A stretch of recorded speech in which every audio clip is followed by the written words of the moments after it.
जय हिंद दोस्तों, कैसे हो आप सभी लोग। उम्मीद है मस्त और बिंदास होंगे और अपनी पढ़ाई को बहुत अच्छे से कर रहे होंगे। अपना जो ज्योमेट्री टॉपिक चला था, ज्योमेट्री में जो अपना ट्रायंगल टॉपिक था, उसमें जो कॉन्सेप्ट चल रही थी, लगभग एक दो कॉन्सेप्ट और बचे हैं। इसके बाद अगला टॉपिक ट्रायंगल की सिमिलरिटी को स्टार्ट करेंगे। तो उम्मीद है आप सभी लोगों ने जो लास्ट के सेशन में कॉन्सेप्ट हुए हैं, उन सारे कॉन्सेप्टों को प्रॉपर तरीके से नोट किया होगा और उन पर जितने भी क्वेश्चन की मैंने प्रैक्टिस करवाई है, सारे क्वेश्चनों की बहुत अच्छे से प्रैक्टिस भी की होगी।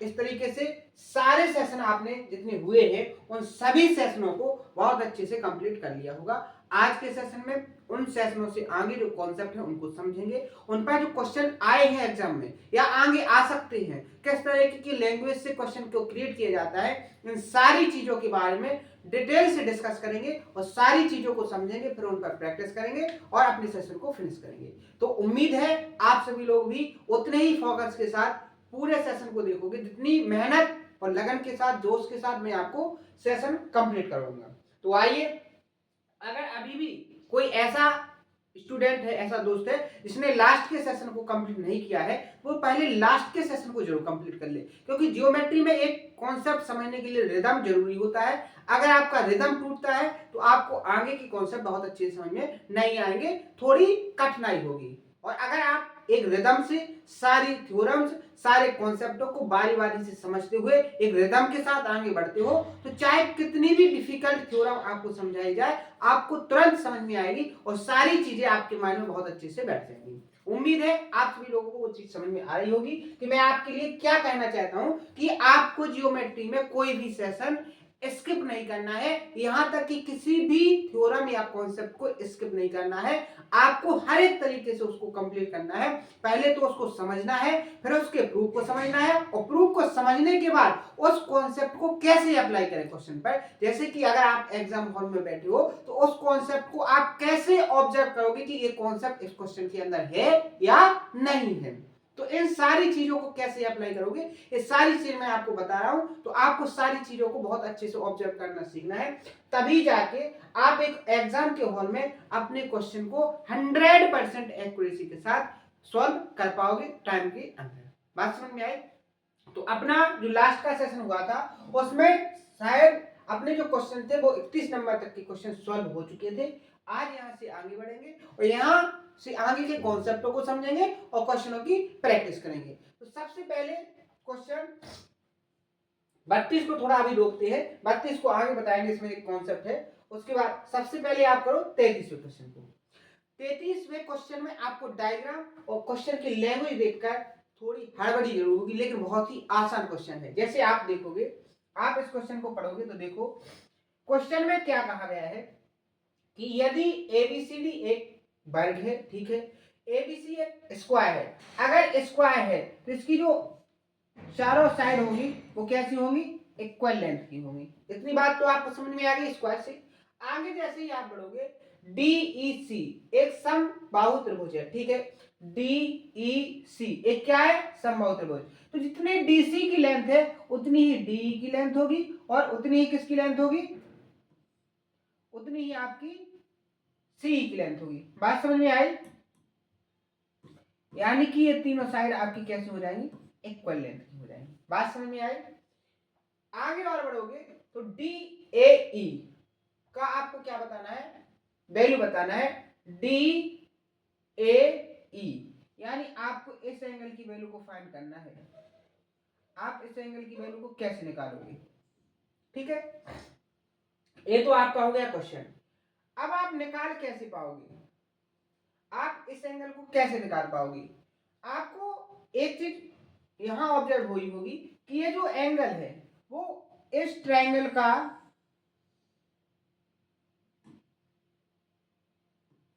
इस वाले ट्रायंगल का एक एंगल है। बात समझ में आई। ये जो हाईलाइट हो रहा है आपके सामने ये ट्रायंगल, इसका एक क्या है, एंगल है। इतनी चीज समझ में आई। अगर इतनी चीज समझ में आ गई तो अब आप देखो आपको करना क्या है, आपको इस वाले एंगल की वैल्यू फाइंड करनी है। बिल्कुल ठीक है। एक चीज आप बताइए कि आपका ये जो एंगल होगा ये कितने डिग्री का होगा? जो मैंने ये एंगल बनाया है इस एंगल की वैल्यू कितनी होगी? तो आप तुरंत जवाब दोगे 90, क्योंकि ये किसका एंगल है? एक स्क्वायर का, वर्ग का एक कोण है, तो कितने डिग्री का होता है? 90 डिग्री का। ठीक है, इतनी बात समझे। अब अगर आप यहां देखोगे इस वाले ट्रायंगल में, इस वाले ट्रायंगल में जो हाईलाइट हो रहा है, इसमें अगर मैं आपसे इस एंगल की वैल्यू पूछूं तो आपका जवाब आ जाएगा क्या सेकंडों में? तुरंत आएगा कि इस एंगल की जो वैल्यू होगी वो कितने डिग्री होगी? वो होगी आपकी 60 डिग्री। क्यों? कि DEC आपका क्या है? एक समबाहु त्रिभुज, उस समबाहु त्रिभुज के प्रत्येक कोण की जो वैल्यू होती है वो कितनी होती है? 60 डिग्री। तो इस तरीके से आपका ये जो एंगल हो जाएगा वो कितने डिग्री का हो जाएगा? 60 डिग्री का। इतनी बात आपको समझ में आ गई? बात समझ में आ गई? अब आप दूसरी चीजों पर फोकस कीजिए। अगर DE की लेंथ AD के बराबर है तो ट्रायंगल में, कौन सी ट्रायंगल? इस वाले ट्रायंगल में, ये जो हाईलाइट हो रहा है, इस वाले ट्रायंगल में ए एंगल और ए एंगल दोनों कैसे होंगे? इक्वल वैल्यू के, क्योंकि बराबर भुजाओं के सम्मुख कोण कैसे होते हैं? बराबर होते हैं। तो आप क्या कह सकते हो कि इन दोनों कोणों की जो वैल्यू होगी वो कैसे होगी? इक्वल होगी। कौन से? इस वाले एंगल और इस वाले रेड वाले की होगी कि नहीं होगी? अब आप देखो, आपको अगर इस कंप्लीट एंगल की बात करें तो ये कंप्लीट एंगल कितने का बन जाएगा आपका? 90 + 60 यानी कि 150 डिग्री का। अब इस ट्रायंगल में आपके सामने एक एंगल बचा है, एक एंगल बचा है। इन दोनों कोणों की वैल्यू का सम कितना है? 30 डिग्री। और अगर ये दोनों एंगल इक्वल वैल्यू के हैं, ठीक है, तो इसका क्या हो जाएगा? आधा। तो आपको DAE एंगल की वैल्यू कितनी आ जाएगी? 15 डिग्री। ये हो जाएगा, और ये भी कितने डिग्री का हो जाएगा? 15 डिग्री। और ऑप्शन नंबर बी क्या होगा इसका करेक्ट आंसर? आंसर समझ में आया? डायग्राम में ही सारी चीजें सॉल्व हो गई, आपको कुछ भी लिखने की जरूरत नहीं पड़ी। लेकिन आपको डायग्राम को बहुत अच्छे से ऑब्जर्व करना आना चाहिए कि क्या क्या चीजें दी गई हैं, उन चीजों से आप क्या क्या एक्टिविटी अपने डायग्राम में कर सकते हो और कहां से वैल्यू को पुट कर सकते हो। क्योंकि आपको सारी चीजें थ्योरी की फॉर्म में दी गई हैं, आपको डिजिट या नंबर के फॉर्म में कुछ भी नहीं दिया गया है। जैसे आपको यहाँ किसी भी एंगल की वैल्यू नहीं दी गई, उसने क्या बोला? एक तो स्क्वायर है और दूसरा क्या बोला उसने? उसके अंदर, उसके बाहर एक बना है क्या? समबाहु त्रिभुज। ठीक है, इक्विलेटरल ट्रायंगल। बात समझ में आ गई? बस इन्हीं के बेसिस पे आपको जो एंगल पूछा है DAE की वैल्यू निकालना था, तो आपने कैसे फाइंड की वो सारी चीजें आपको समझ में आ गई ना, कि किस तरीके से आप क्वेश्चन में हर एक तरीके से क्वेश्चन को ऑब्जर्व करके कोई भी एंगल पूछ ले आप सेकंडों में उसका जवाब दे दोगे। बात समझ में आ गई? ठीक है, आगे बढ़ जाए। जैसे मान लो अगर एग्जाम में इस एंगल की वैल्यू पूछ लेता तो वो कैसे निकालते आप? क्योंकि ये पूरा जो कंप्लीट एंगल है वो 90 डिग्री का है, आपका ये जो एंगल आ गया वो कितने डिग्री का आ गया? 15 डिग्री का। तो इसमें से क्या करते हैं अपन? 15 को माइनस कर दे तो कितने आ जाते? 75 डिग्री। बात समझ में आई? किसी भी एंगल की वैल्यू पूछ ले आप उसका जवाब सेकंडों में दोगे, लेकिन आपको सारी चीजों, सारे कॉन्सेप्ट, सारी थ्योरी बहुत अच्छे से समझ में आनी चाहिए। ठीक है, आगे बढ़ जाए अगले क्वेश्चन पर। देखो, कॉन्सेप्ट इसी क्वेश्चन का है, लेकिन इसमें क्या है, थोड़ा डायग्राम को हट के बनाया है उसने। मैंने क्या कहा है कि जो एक एग्जामिनर क्या करता है कि क्वेश्चन को चेंज करने में वो कभी क्या करता है? डायग्राम में चेंजेस करता है, कभी वो लैंग्वेज में चेंजेस करता है, कभी उसकी डाटा में चेंजेस करता है, लेकिन एक ही कॉन्सेप्ट से क्वेश्चन कई बार पूछ लेता है। ठीक है, क्योंकि एक ही तरीका है उसको कि कॉन्सेप्ट तो बदल नहीं सकता, कॉन्सेप्ट में तो कोई चेंजेस हो नहीं सकता। वो क्या करेगा? या तो क्वेश्चन की लैंग्वेज में चेंज करेगा, या उसके डाटा में चेंज करेगा, या उसके डायग्राम को घुमाएगा। इन्हीं तीन चीजों को घुमा सकता है और आपसे क्वेश्चन को पूछेगा। तो बस आपको उस नस को पकड़ना है कि एक एग्जामिनर किस तरीके से आपसे क्वेश्चन को मॉडिफाई करता है। और अगर आपको ये सारी चीज समझ में आ गई हूबहू तरीके से कि जो एग्जामिनर का माइंड है वो आप खुद ऑब्जर्व कर लो, तो आपको सारी चीजें आसान हो जाएंगी। बात समझ में आई ना? तो जैसे इस क्वेश्चन में क्या कहा है उसने कि एक बल्ब है, तो सबसे पहले आप एक स्क्वायर बना लीजिए। मैं डायरेक्ट आपके सामने देखो एक स्क्वायर बना रहा हूं। उसने कहा है कि एक स्क्वायर है। अब अगर स्क्वायर है तो स्क्वायर की जो चारों साइड होंगी वो कैसी होंगी, इक्वल लेंथ की होंगी। क्या होंगी, इक्वल लेंथ की होगी। अब उसने क्या कहा है कि जैसे ए बी सी और डी एक स्क्वायर हो गया, इसकी जो लेंथ है चारों लेंथ कैसी है, इक्वल लंबाई की है। इतनी बात समझ में आ गई, इतनी चीज समझ में आ गई। आगे उसने क्या बोला, इसके अंदर एक समबाहु त्रिभुज बीपीसी, बीपीसी यानी बीपीसी यानी बीसी पर बेस क्या हो जाएगा इसका, बीसी, यानी बीसी पर एक क्या बनाया है, एक समबाहु त्रिभुज। अब एक चीज बताओ, समबाहु त्रिभुज इसके अंदर बनाया गया है तो कैसे बना होगा, देखो इस तरीके से बना होगा,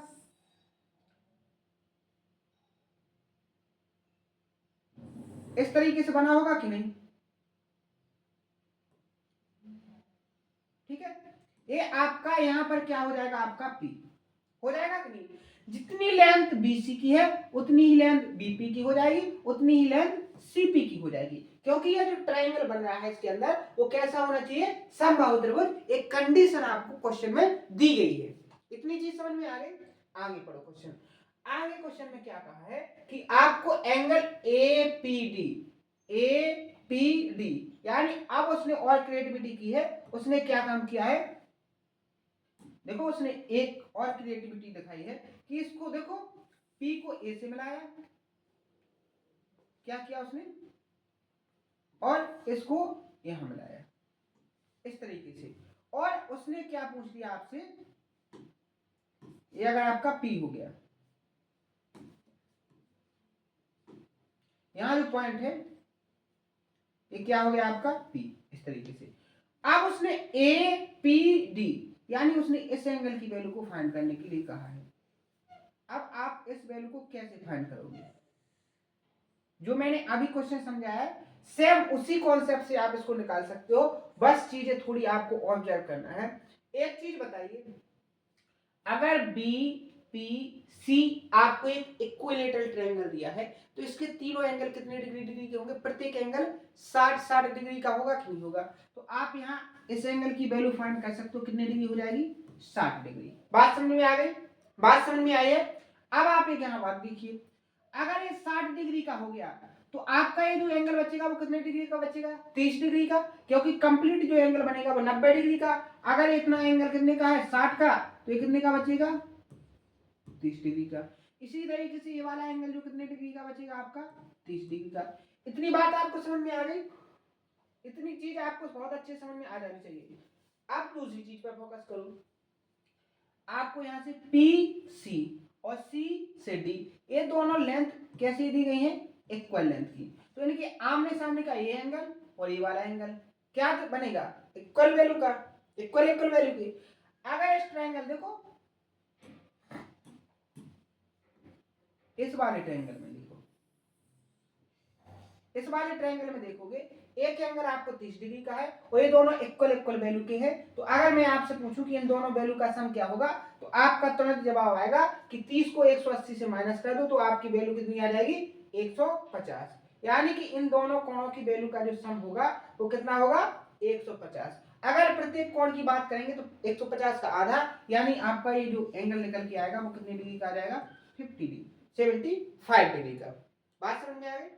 दूसरी चीज देखो, इसी कॉन्सेप्ट से अगर ए साइड इक्वल है, ये एंगल 30 डिग्री का है तो ये एंगल कितने डिग्री का हो जाएगा, 75 डिग्री का। बात समझ में आ गई।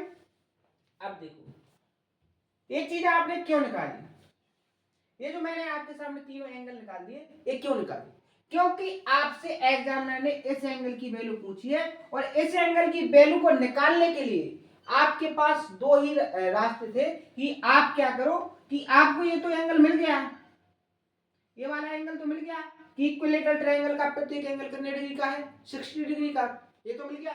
लेकिन आपको इन दोनों एंगलों की वैल्यू और फाइंड करने में आसानी हो रही थी कि आप यहां से दो एंगल और निकाल सकते थे, तो आपने 3 एंगल मिल गए। अब इस वर्टेक्स का टोटल एंगल कितने डिग्री का बनेगा, 360 का। अगर आप इतने वाले एंगल को माइनस कर दो, कौन से देखो, को माइनस कर दो तो आपके पास ये जो एंगल बचेगा इसकी वैल्यू आ जाएगी कि नहीं, और यही एग्जामिनर ने पूछा है। तो 75 और 75 150 में आप 60 जोड़ोगे तो कितना हो जाएगा आपका 210, और अगर आप 360 से 210 को माइनस करोगे तो आपके पास कितना आ जाएगा 150 डिग्री। कितना आ जाएगा 150 डिग्री, और ऑप्शन नंबर डी क्या हो जाएगा इसका करेक्ट आंसर। बात समझ में आई? मैंने हर एक चीज को प्रॉपर तरीके से समझाई तब जाके इतना टाइम लगाया। अगर आप डायरेक्ट अब आपने क्वेश्चन को सीख लिया है, कॉन्सेप्ट को समझ चुके हो, अगर आपके सामने इस कॉन्सेप्ट से क्वेश्चन आएगा तो आप मुश्किल से 30 से 40 सेकंड में ही इसको क्या कर लोगे, सॉल्व कर लोगे। लेकिन कब, जब आप इस तरीके के क्वेश्चन की प्रैक्टिस करके जाओगे, और आपके एग्जाम के हॉल में अगर इस कॉन्सेप्ट से क्वेश्चन आएगा तो आप जरूर 30 से 40 सेकंड में, आप कितने भी एवरेज स्टूडेंट क्यों ना हो, आप इसको सॉल्व कर लोगे, क्योंकि बहुत ही आसान है। केवल आपको थोड़ी चीजें ऑब्जर्व करना आना चाहिए। केवल इक्विलेटरल वाला कॉन्सेप्ट और स्क्वायर वाला कॉन्सेप्ट, इस दोनों कॉन्सेप्ट से मिक्सचर करके आपसे क्वेश्चन पूछा था, और बार बार इस कॉन्सेप्ट से क्वेश्चन एक ना एक हर बार पूछा जाता है। चाहे आप एसएससी में उठा लो, चाहे आप सीडीएस को उठा लो, चाहे आप किसी स्टेट एग्जाम के एग्जाम को उठा लो, आप किसी भी प्रीवियस ईयर पेपर को उठाओगे तो आपसे इस तरीके के क्वेश्चन जरूर देखने को मिलेंगे, बहुत सारे मिलेंगे। जब आप मॉक लगाओगे, जब आप एग्जाम की तैयारी अपने सिलेबस को पूरा कर लोगे, जब आप मॉक लगाओगे तो आप देखोगे कि इस तरीके के क्वेश्चन बहुत सारे मिलेंगे। केवल डाटा और लैंग्वेज को उसने थोड़ा चेंज किया है। जैसे आप और देखिए इसी कॉन्सेप्ट से और क्वेश्चन कैसे पूछा था, उसने क्या कहा है कि वर्ग एबीसीडी के अंदर एक समबाहु त्रिभुज एबीई बनाया गया है। यहां पर उसने बीसी पर बनाया था, बीसी साइड पर बनाया था। अब उसने क्या किया है कि एक एबीसीडी के अंदर एक समबाहु त्रिभुज एबीई बनाया। अब उसने एबी पर बनाया है, विकर्ण डीबी को, त्रिभुज को बिंदु ओ पर काटते हैं, और एंगल एओबी को आपकी वैल्यू फाइंड करना है। देखो थोड़ा ही कठिन किया उसने। जैसे मान लो आपका ये स्क्वायर हो गया, उसने क्या कहा है एक स्क्वायर है, ठीक है, देखो कितना आसान है। अब इस स्क्वायर को उसने क्या किया है, मान लो ये क्या है ए बी सी डी, ये आपका स्क्वायर हो गया। इतनी चीज समझ में आई। अब उसने इसके अंदर क्या किया है कि ए बी पर एक इक्विलेटरल ट्रायंगल बनाया है, ए बी बेस पर। तो कैसे बन जाएगा,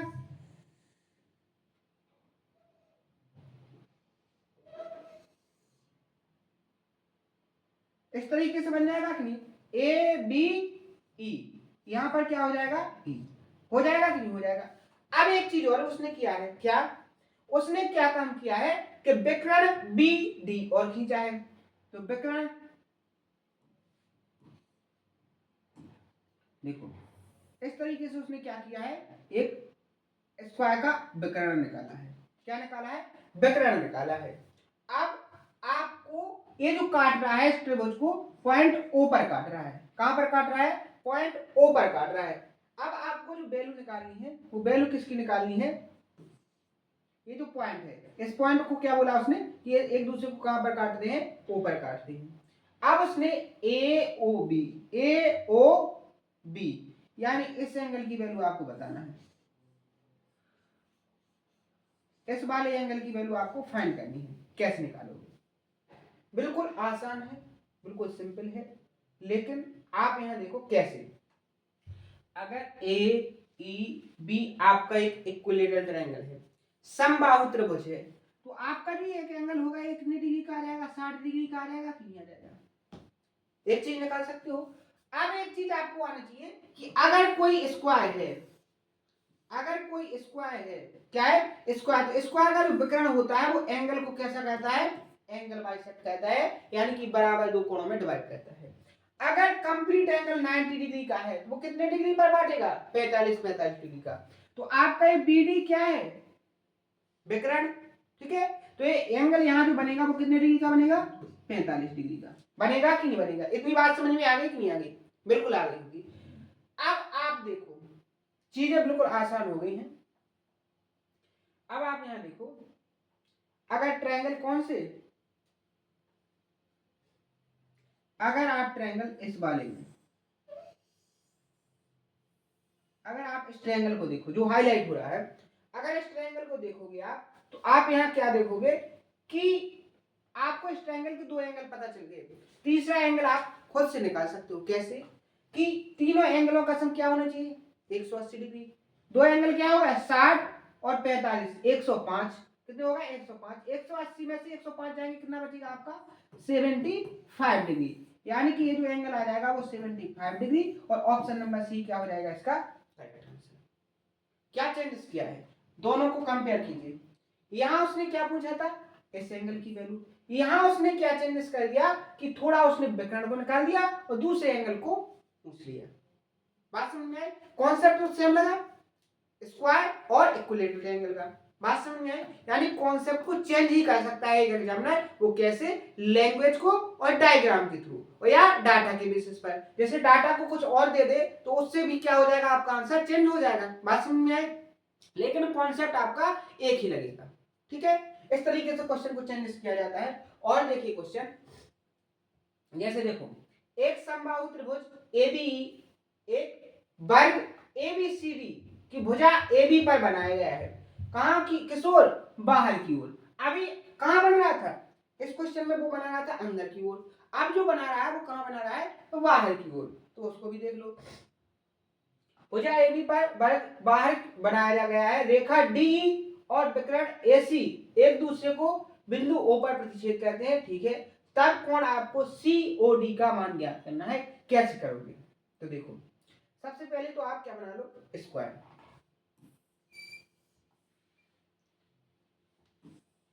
सबसे पहले क्या बना लो आप? स्क्वायर। आपके सामने A B C D क्या बन गया? एक स्क्वायर। अब इसने क्या कहा है कि साइड AB पर एक ABE क्या बनाया गया है? समबाहु त्रिभुज।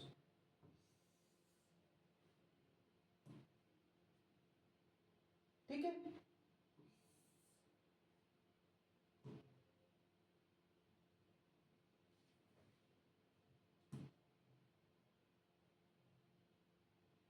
इस तरीके से ABE क्या है? जो साइड आपकी AE है वही ABE है और वही AB है। तीनों साइड कैसी है? इक्वल। यानी कि क्या है? ये इक्विलेटरल ट्रायंगल। साइड AB पर बनाया है, बाहर की ओर बनाया है। DE अब उसने क्या किया कि D से E को मिला दिया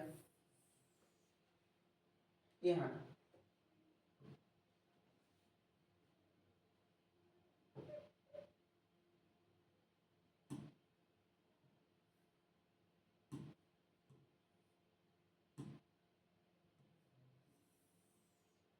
D से E को मिला दिया। ठीक है, बात समझ में आई? यहां मिला दिया इस पॉइंट पर। अब आगे देखिए, अगर AE की जो लेंथ है वही AD की भी होगी, क्योंकि इक्विलेटरल ट्रायंगल की अगर AB साइड है तो वो AD भी साइड है। अगर AB AE के बराबर है तो वो AD के भी बराबर होगी। इतनी चीज समझ में आई? आगे देखो, जो D है वो विकर्ण, किसको? D विकर्ण AC। अब AC का जो विकर्ण है, AC विकर्ण किस तरीके से हो जाएगा? इस तरीके से हो जाएगा कि नहीं? ये एक दूसरे को कहां पर काटते हैं? पॉइंट ऊपर काटते हैं, यहां काट रहे हैं। ठीक है, अब देखो, आपको कोण COD यानी आपको इस एंगल की वैल्यू फाइंड करनी है। कैसे करोगे? इस एंगल की वैल्यू फाइंड करना है। कैसे करोगे? तो सबसे पहले तो ऑब्जर्व करो कि ये एंगल आएगा कैसे। अगर इस चीज पर अगर आप अच्छे से फोकस करते हो तो आप देखोगे कि एक जो ट्रायंगल बना है यहां पर, देखो ये जो ट्रायंगल बन रहा है, इस ट्रायंगल का ये क्या है? एक्सटर्नल एंगल, यानी कि बाह्य कोण है। अगर आपको इस एंगल और इस एंगल की वैल्यू पता चल जाए तो आप ये एंगल आसानी से निकाल सकते हो। निकाल सकते हो कि नहीं? बिल्कुल निकाल लोगे। अब ये दो एंगल कैसे निकलेंगे उस चीज पर फोकस करो। ये दो कोण आपकी कैसे निकलेंगे? एक चीज आप बताइए कि अगर AC स्क्वायर का क्या है? विकर्ण। क्या है? विकर्ण। तो आपका ये वाला जो एंगल होगा वो कितने डिग्री का होगा? 45 डिग्री का होगा कि नहीं होगा? एक कोण आपको मिल गया, बात समझ में आई, एक कोण आपको मिल गया। दूसरी चीज देखो आप, मैंने अभी इससे पहले जो क्वेश्चन सोल्व कराया है उसमें मैंने आपको बताया था कि स्क्वायर का ये जो कंप्लीट एंगल होगा वो 90 डिग्री का होगा। ये आपका क्या है, इक्विलेटरल ट्रायंगल, तो ये कितने डिग्री का होगा 60। और अगर बात करेंगे कंप्लीट इस एंगल की तो ये कितने डिग्री का बनता है 150 डिग्री का। कितने का बनता है 150 डिग्री का। अगर ये कंप्लीट एंगल, ये जो कंप्लीट एंगल है ये कितने डिग्री का हो गया आपका, कितना 150 डिग्री का। अब ट्रायंगल इसमें देखो, इस वाले ट्रायंगल में, इस वाले ट्रायंगल में देखोगे एक ये साइड एक ये साइड दोनों बराबर हैं, तो इनके जो सामने एंगल बना है ए वाला और ए एंगल दोनों कैसे होंगे इक्वल लेंथ के। अगर ये 150 का है, ये जो एंगल 150 का है और ये दोनों इक्वल लेंथ के हैं ये दोनों एंगल, तो कितने डिग्री का हो जाएगा प्रत्येक कोण 30 डिग्री का सम होगा इस एंगल और इस एंगल का, दोनों इक्वल के हैं तो ये भी 15 डिग्री का क्या हो जाएगा। ये जो एंगल होगा कितने डिग्री का 15 डिग्री का, और ये भी एंगल कितने डिग्री का हो जाएगा 15 डिग्री का। आपका ये एंगल मैंने आपको अभी निकाल के बताया कि ये जो एंगल होगा कौन सा, ये जो एंगल ये कितने डिग्री का हो जाएगा 45 का। आपका ये जो एंगल है इस वाले ट्रायंगल का क्या है वाय कोण, तो आप देखोगे इस कोण की वैल्यू क्या हो जाएगी 15 और 45 दोनों को प्लस करोगे तो 60 डिग्री। ऑप्शन नंबर बी क्या हो जाएगा करेक्ट आंसर। थोड़ा ही चेंजेस किया है उसने, अलग तरीके से एक ही कॉन्सेप्ट से देखो 3 तरीके के क्वेश्चन बन सकते हैं। ये बिल्कुल नॉर्मल कॉन्सेप्ट है जो प्री में पूछा जाता है। अगला ये जो क्वेश्चन है आपका प्री और मेंस दोनों में पूछा जाएगा, लेकिन ये जो क्वेश्चन है ये जो कॉन्सेप्ट है ये हमेशा मेंस में आया है। ये क्वेश्चन किसका है मेंस का, केवल इसका डाटा चेंज करते हैं और इसको कहां देते हैं आपके मेंस में देते हैं। बात समझ में आ गई है ना, क्वेश्चन का सॉल्यूशन समझ में आया है ना, किस तरीके से आपको एक एग्जामिनर बार बार लैंग्वेज और डाटा को चेंज करके क्वेश्चन को क्रिएट करता है। इस चीज को बहुत अच्छे से ऑब्जर्व करो, आपको इसी चीज को ऑब्जर्व करना है। अगर आपकी ये चीज कंप्लीट हो गई तो आप ये मान के चलो बहुत सारी चीजें आपकी आसान हो जाएंगी। ठीक है, अब देखो एक ये जो क्वेश्चन है ये बेसिकली कॉन्सेप्ट ही है। ये क्या है कॉन्सेप्ट है, इसको भी मैं डिटेल में बताऊंगा, पहले आप उसको सॉल्व कीजिए। क्या है कि एक त्रिभुज एबीसी में बिंदु पी क्यू और आर क्रमशः ए बी बी सी सी ए पर इस प्रकार लिए गए हैं कि बी क्यू और पी क्यू बराबर है और क्यू सी और क्यू आर बराबर है। एंगल बी ए सी की जो वैल्यू है वो 75 डिग्री है। तो आपको एंगल पी क्यू आर की वैल्यू फाइंड करना है, कैसे निकालोगे। तो सबसे पहले तो आपको क्या कहा गया है ए बी सी क्या एक ट्रायंगल है, एबीसी क्या है एक ट्रायंगल, ए बी सी क्या हो गया एक त्रिभुज। इसमें पी क्यू आर क्रमशः A B B C C Q, यानी ए बी पर आपका क्या है पॉइंट पी और बी सी पर आपका पॉइंट क्या है क्यू और सी ए पर आपका पॉइंट क्या है आर।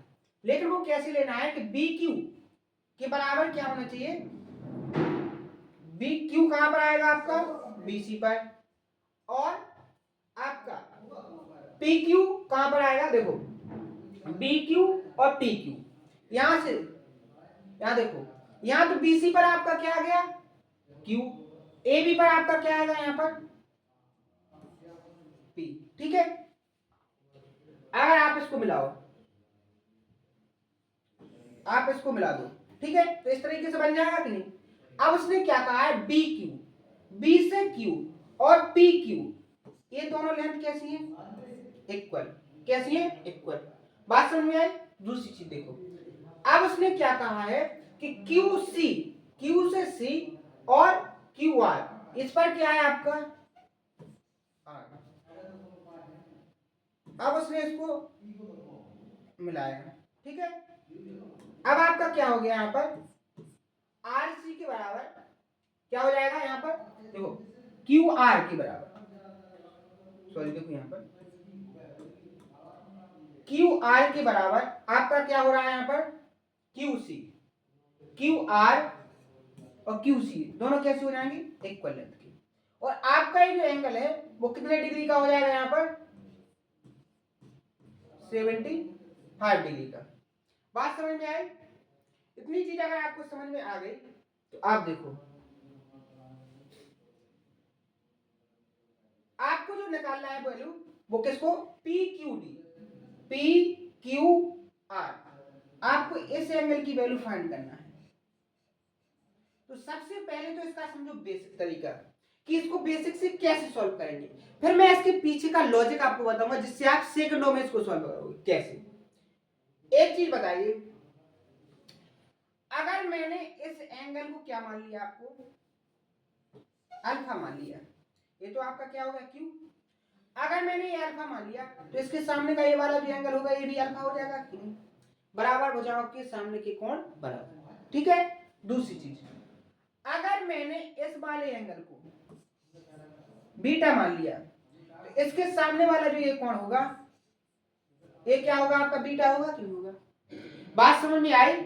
इतनी चीज में किसी को कोई दिक्कत नहीं। अब अगर आप लास्ट के सेशन को बहुत अच्छे से कंप्लीट किया है तो मैंने आपको एक कॉन्सेप्ट बताया था कि अगर आप कोई कोऑर्डिनेटर खींचते हो, क्या खींचते हो, कोई कोऑर्डिनेटर खींचते हो और उसके दो आंतरिक कोण ले लो कोई भी, और दो उस पर भी बाह्य कोण ले लो। जैसे मैंने इस पर दो आंतरिक कोण इस तरीके से ले लिए और दो इंटीरियर एंगल इस तरीके से ले लिए, मान के चलो ये ए है और ये बी है, ये आपका सी और ये आपका डी। अगर इस तरीके से एंगल हो गए तो बाह्य कोण की जो वैल्यू का सम होगा यानी ए प्लस बी का जो सम होता है वो सी प्लस डी की वैल्यू के बराबर होता है। ये कॉन्सेप्ट मैंने बहुत अच्छे से कंप्लीट करवाया है, विद प्रूफ के साथ करवाया है। अब आप यहां देखो,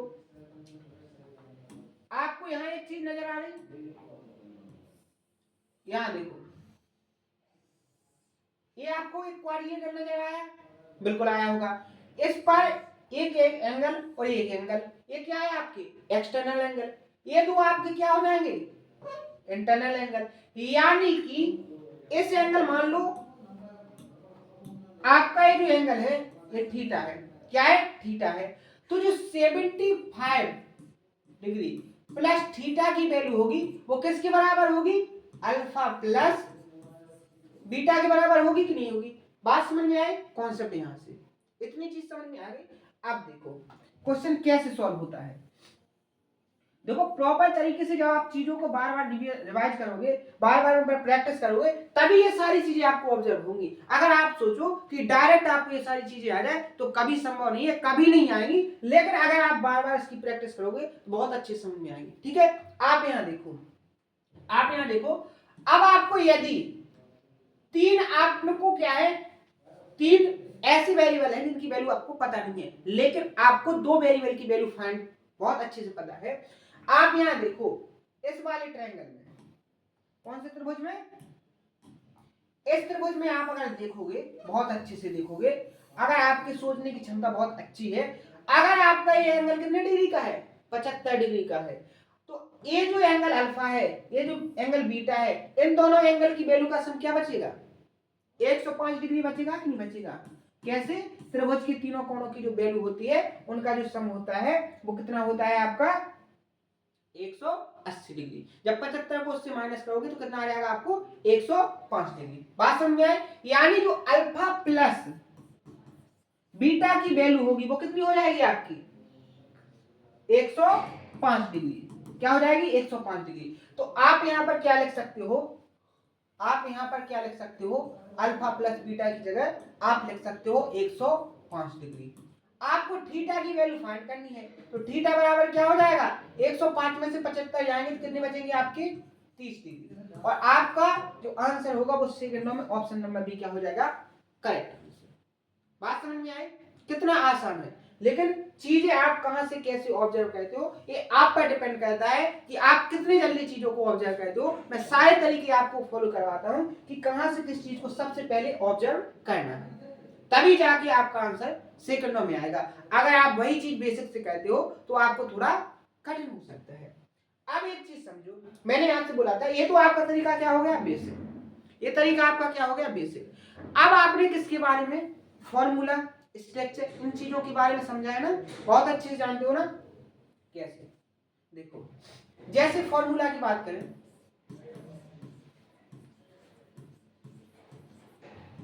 अगर फॉर्मूला की बात करें तो फॉर्मूला में आप देखोगे क्या, जैसे एक फॉर्मूला आप देख लो, a प्लस बी का होल स्क्वायर क्या हो जाएगा, A square plus B square plus 2ab। दूसरी चीज समझ लो, अगर आपने देखा होगा sine square theta plus cos square theta बराबर क्या होता है 1। ज्योमेट्री की बात करें तो मैंने आपको एक कॉन्सेप्ट बताया है, अगर ये ट्रायंगल है, ठीक है, ए आपका एंगल बाइसेक्टर, ए भी आपका एंगल बाइसेक्टर, और इस एंगल की मान के चलो वैल्यू क्या दी है आपको, 80 डिग्री दी है। तो आपकी इस एंगल की जो वैल्यू होती है वो क्या होती है, 90 प्लस थीटा बाई 2। इस तरीके से आपने फॉर्मूला को बहुत अच्छे से देखा होगा। अब एक चीज देखो, अगर मान लो आपको ए और बी की कोई वैल्यू पुट कर लो, तो आप यहां देखोगे, मान के चलो ए और बी को आपने 1 मान लिया, तो आप यहां देखोगे 1 प्लस 1 इसका होल स्क्वायर अगर आप करोगे बराबर, यहां भी आप क्या ले लो, आपने ए की वैल्यू को 1 माना, 1 का स्क्वायर प्लस बी की वैल्यू 1 माना, 1 का स्क्वायर प्लस 2 इंटू 1 इंटू 1। आप यहां देखोगे एक और एक दो का स्क्वायर कितना आएगा 4 बराबर, यहाँ 1 plus 2 into 2 sorry 2 into 1 into 1 क्या आ जाएगा 2। आप यहाँ देखोगे यहाँ भी 4 आया है और यहाँ भी 4। तो इक्वेशन का मतलब जानते हो, फॉर्मूला का मतलब जानते हो, आप अगर सेम वैल्यू को पुट करते हो तो आपकी जो वैल्यू आएगी वो आपकी सेम आएगी। यानी आप कोई भी वैल्यू पुट करके देख लो इक्वेशन में, आपका जो आंसर आएगा वो सेम आएगा। बात समझ में आई? जैसे आप यहाँ देख लो, अगर आप थीटा की वैल्यू को 0 मान लो, थीटा की वैल्यू को 0 मान लो, साइन 0 का मान क्या होगा 0, 0 का स्क्वायर करोगे 0। आप देखो cos 0 की वैल्यू कितनी होती है 1, 1 का स्क्वायर करोगे क्या आएगा 1 इक्वल टू 1। आप देखोगे 0 प्लस 1 इक्वल टू 1, तो क्या है 1 इक्वल टू 1 आया कि नहीं। आप मान के चलो यहाँ पर क्या रख लो, क्या रख लो, कुछ भी वैल्यू 90 रख लो, साइन 90 की वैल्यू क्या हो जाएगी यहाँ पर 1, 1 का स्क्वायर 1 प्लस cos 90 की वैल्यू क्या होगी 0, 0 का स्क्वायर 0 बराबर क्या है 1, यानी 1 बराबर 1। बात समझ में आई? बात समझ में आई? अब देखो यहाँ पर, जैसे अगर मैं इस एंगल की वैल्यू पूछूं तो आपका जवाब आएगा 90 प्लस 80 का आधा क्या हो जाएगा 40, 40 जोड़ोगे 90 में तो क्या आएगा आपका आंसर 130। लेकिन मैं आपसे कहता हूं कि आप यहां पर एक चीज और कर सकते हो, क्या कर सकते हो, अगर आपका इस एंगल का ये वाला एंगल 80 डिग्री का है तो आप एंगल मान के चलो ए बी और सी है, तो आप बी प्लस सी की वैल्यू को फाइंड कर सकते हो। कितना आ जाएगा आपका, अगर 80 है तो ये दोनों एंगल कितने डिग्री के आ जाएंगे 50 डिग्री के। अब एक चीज बताओ, क्या हम यहां से बी और सी की वैल्यू फाइंड कर सकते? बिल्कुल भी नहीं कर सकते। बी और सी की वैल्यू को कभी फाइंड नहीं कर सकते। लेकिन आप एक चीज को जरूर कर सकते हो कि बी और सी की वैल्यू को ऐसा पुट कर सकते हो कि इनका जो सम होगा वो कितना होगा 100 डिग्री। बात समझ में आई? तो आप क्या कर सकते हो, मान लो आपने इसको 40 पुट किया और इसको आपने सी को कितना किया 60, इनका सम कितना हो रहा 100। अब देखो, अगर आपने बी को 40 पुट किया, ए आपका एंगल बाइसेक्टर है, तो ऊपर भी कितना बनेगा 20 डिग्री का और नीचे भी कितना बनेगा 20 डिग्री का। इसी तरीके से आप देखोगे ए अगर 60 है तो ऊपर भी 30 डिग्री का और नीचे भी 30 डिग्री का। अब देखो त्रिभुज किस में, अब ट्रायंगल इस वाले में, इस वाले ट्रायंगल में आप देखोगे ए 20 हो गया, ए 30 हो गया, दो एंगलों की वैल्यू कितनी हो गई 30, कितनी हो गई 30 हो गई कि नहीं हो गई। अब 30 और 20 50, कितनी हो गई 50। आपको तीसरा एंगल फाइंड करना है, तो आप कैसे निकालोगे इस एंगल को, 180 में से 50 को माइनस करोगे तो कितना आ जाएगा आपका आंसर 130 डिग्री। यानी आप वैल्यू पुट करके अगर करोगे तब भी आपका आंसर आएगा, अगर फॉर्मूला में करोगे तब भी आपका आंसर आएगा। बात समझ में आई? जो मैं आपको चीज समझा रहा हूं, यानी कि आपको अगर कोई कॉन्सेप्ट है, जैसे ट्रायंगल के तीन कोणों का सम क्या होता है 180 डिग्री, तो ये आपका क्या हो गया फॉर्मूला। अब चाहे किसी इक्वेशन को कॉन्सेप्ट में रख लो, चाहे इस इक्वेशन में रख लो, आपका आंसर सेम आएगा। मैंने आपको 3 तरीके से प्रूव करके बताया, उम्मीद है बहुत अच्छे समझ में आएगा हो। अगर ऐसे स्टूडेंट हैं जिनको अभी भी समझ में नहीं आया है तो उनकी खुद की गलती है कि उन्होंने पहले स्टैंडर्ड क्लास में इन सारी चीजों को ऑब्जर्व नहीं किया है अच्छे से, तो वो चीजें आपको कठिन लग रही हैं। लेकिन आप इस पर 1 से 2 बार प्रैक्टिस करना, आपको सारी चीजें प्रॉपर तरीके से आएंगी। मैं आपको दावे के साथ कहता हूं कि आप जब एक चीज को बार बार देखोगे, बार बार उस पर प्रैक्टिस करोगे, आपको सारी चीजें कंप्लीट हो जाएंगी। ठीक है, अब देखो आप इस क्वेश्चन में कैसे लगा सकते थे उस चीज को।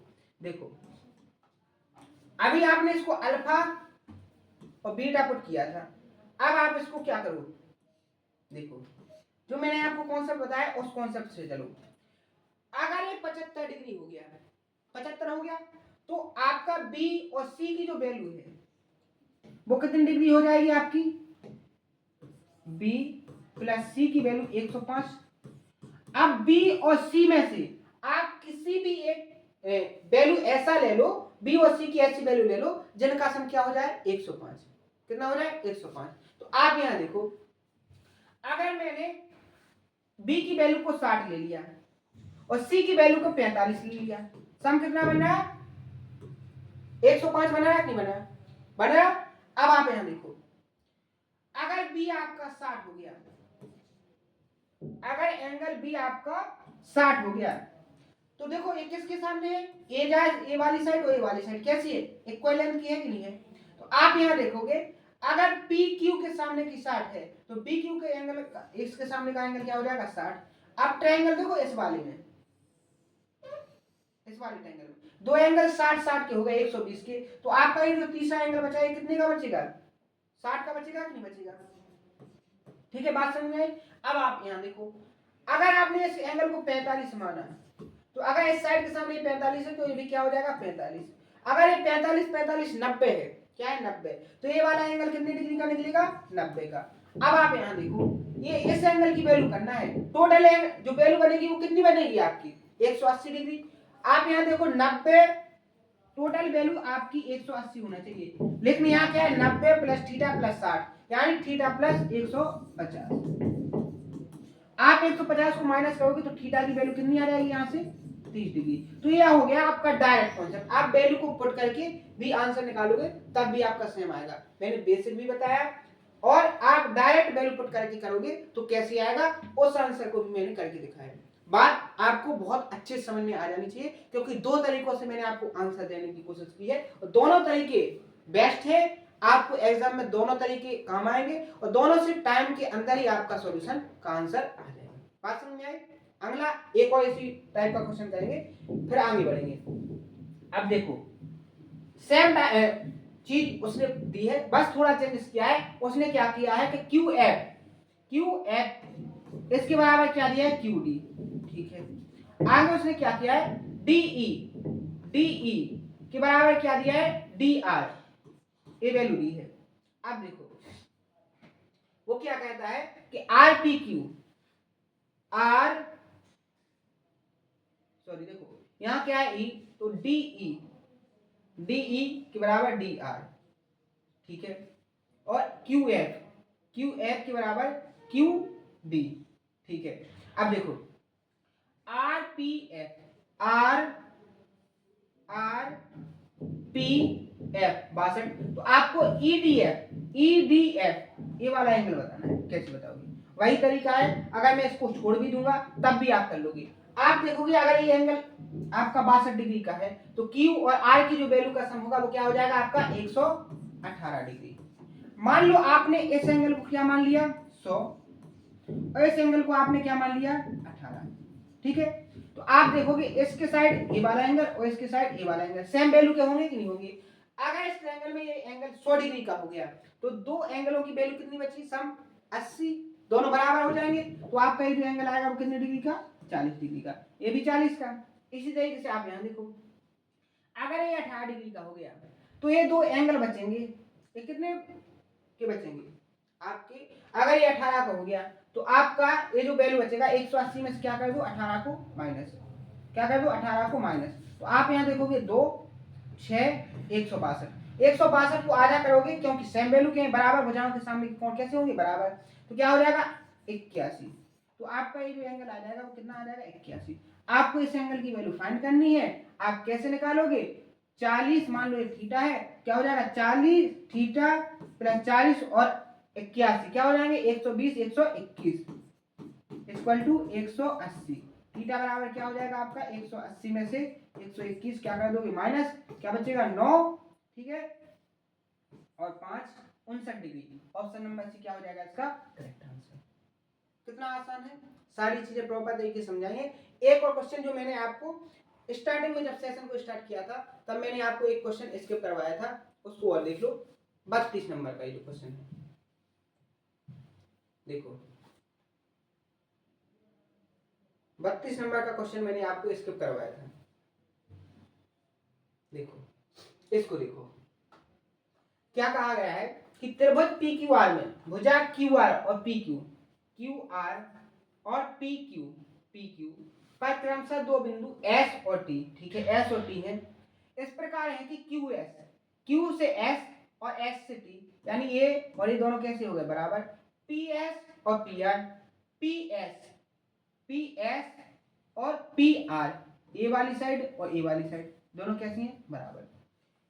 अब आपको एक चीज दी गई है कि पी आर क्यू और क्यू पी एस दोनों का डिफरेंस क्या है 44 डिग्री, कितना है 44 डिग्री। तो आपको वैल्यू किसकी फाइंड करनी है Q S T, Q S T, यानी इस एंगल की वैल्यू आपको फाइंड करनी है। अब देखो एग्जामिनर क्या कह रहा है कि आपका एंगल पी आर क्यू यानी ए वाला एंगल और आपका क्यू पी एस इन दोनों का जो डिफरेंस है वो कितना है 44 डिग्री। तो आप क्या कह सकते हो, यहां से वैल्यू तो किसी एंगल की निकाल नहीं पाओगे, किसी एंगल की एग्जैक्ट वैल्यू तो निकाल नहीं पाओगे, लेकिन आप एक चीज कह सकते हो कि ऐसी वैल्यू ले लो दो एंगलों की जिनका डिफरेंस क्या हो जाए 44 डिग्री। तो आप सिंपल से ले लो, जैसे इसको ले लो 50 क्योंकि ये बड़ा है और इसको ले लो 6, अगर दोनों का डिफरेंस देखोगे तो क्या आएगा इक्वल बराबर आएगा। एक चीज देखो, अगर इसके सामने 50 तो इसके सामने जो एंगल होगा कितना होगा 50 होगा कि नहीं होगा। बात समझ में आई, इतनी चीज समझने में किसी को कोई दिक्कत नहीं। अब देखो ट्रायंगल इस वाले ट्रायंगल को देखो, ये जो एंगल है वो इस ट्रायंगल का क्या है एक्सटर्नल एंगल यानी कि वाह कोण, समझ में आया। अगर इस कोण की वैल्यू 44 है, इस 6 है, तो ये जो एंगल होगा वो कितने डिग्री का होगा 44 डिग्री का होगा कि नहीं, क्योंकि दोनों का सम कितना होना चाहिए था 50 डिग्री। अगर इस साइड के सामने देखो आप ए साइड और ये साइड बराबर है, अगर आपका ये एंगल 44 डिग्री का है ये वाला, तो आपका ये जो एंगल होगा वो भी कितने डिग्री का होगा 44 डिग्री का। आपको इस एंगल की वैल्यू फाइंड करनी है, बिल्कुल आसान हो गया। आप ट्रायंगल इसमें देख सकते हो, देखो इस वाले ट्रायंगल में अगर आपको दो एंगल मिल जाए तो आप तीसरे एंगल को आसानी से निकाल सकते हो। 180 में से माइनस करके 44 88 को जब आप 180 में से माइनस करोगे तो आप देखोगे, आप क्या कर लो 180 में से आप किसको माइनस कर लोगे 88 को, आप देखोगे आपका ऑप्शन क्या हो जाएगा 92 करेक्ट आंसर। इस तरीके से आप किसी भी क्वेश्चन को वैल्यू पुटिंग से भी कह सकते हो। वैल्यू पुटिंग से आपका क्वेश्चन का जो आंसर होता है बहुत जल्दी निकल आता है। तो आज के सेशन में बहुत सारे कॉन्सेप्ट बेसिक से समझाने की कोशिश की है कि आप कॉन्सेप्ट से करोगे तो आपका आंसर कैसे आएगा और आप उसमें वैल्यू पुट से करोगे तो आपका आंसर कितने टाइम में आएगा। दोनों चीजों को क्लियरिफाई तरीके से किस तरीके से क्वेश्चन आए सारी चीजों को प्रॉपर तरीके से समझाने की कोशिश की है। आज के सेशन में यही छोड़ेंगे, कल के सेशन में यहाँ से आगे की चीजों को समझेंगे प्रॉपर तरीके से उनकी कॉन्सेप्ट, और कल के सेशन में अपना जो ये टॉपिक है इसको फिनिश करेंगे ट्रायंगल वाले को और अगला टॉपिक अपन स्टार्ट करेंगे। तो आज के सेशन में इतना ही, मिलते हैं नेक्स्ट सेशन में। थैंक यू, धन्यवाद।